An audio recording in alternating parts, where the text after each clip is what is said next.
নমস্কার আমার ভিউয়ার্স বন্ধুরা, আমি সোনালি। আপনারা দেখছেন SD garden and food channel. আশা করি সবাই ভালোই আছেন, আমিও ভালো আছি।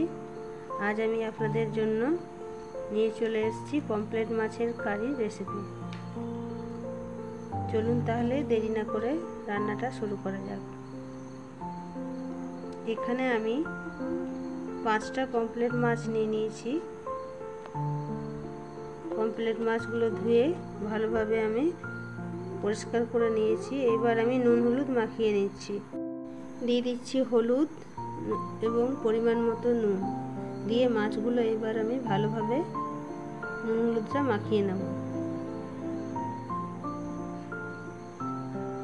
এখানে ভালোভাবে নুন হলুদ মাখানো হয়ে গেছে মাছগুলো। পমফ্রেট মাছের কারি বানানোর জন্য এখানে আমি নিয়েছি কাঁচা লঙ্কা, পেঁয়াজ, টমেটো, কালো জিরে। আর মশলার মধ্যে বেটে নেব আমি সরষে,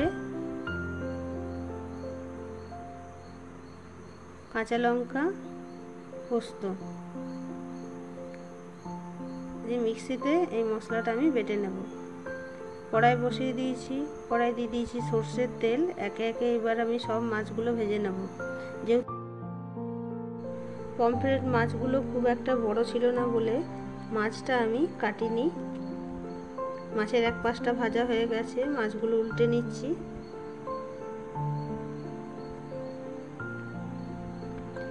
একইভাবে সব মাছগুলো আমি ভেজে নিচ্ছি।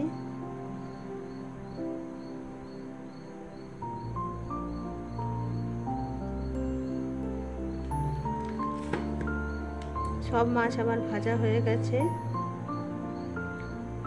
মাছ ভাজার তেলটার মধ্যে আমি দিয়ে দিচ্ছি কালো জিরে, কয়েকটা কাঁচা লঙ্কা। এবার কাঁচা লঙ্কা, কালো জিরেটা ভালোভাবে ভেজে নেব যতক্ষণ না সুন্দর গন্ধটা আসে। এরপর দিয়ে দিচ্ছি আমি পেঁয়াজ। এবার পেঁয়াজটা আমি ভালোভাবে ভেজে নেব। পেঁয়াজটা ভালোভাবে ভেজে নেওয়ার পর দিয়ে দিচ্ছি আমি টমেটো।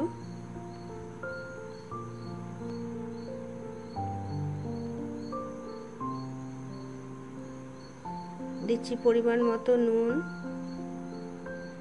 লঙ্কার গুঁড়ো, হলুদ গুঁড়ো।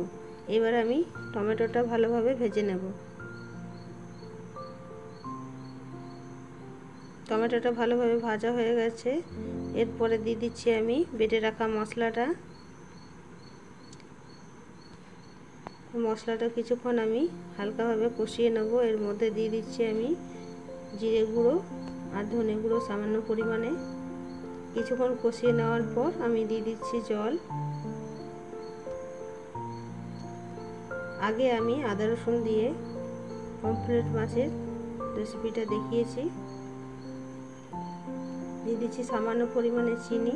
এবার ঝোল ফুটে উঠলে দিয়ে দিচ্ছি মাছটা।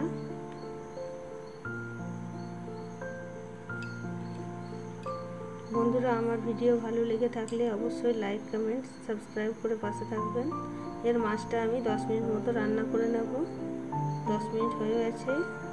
পমফ্রেট মাছের কারি আমার তৈরি। ভিডিওটা ভালো লেগে থাকলে অবশ্যই পাশে থাকবেন।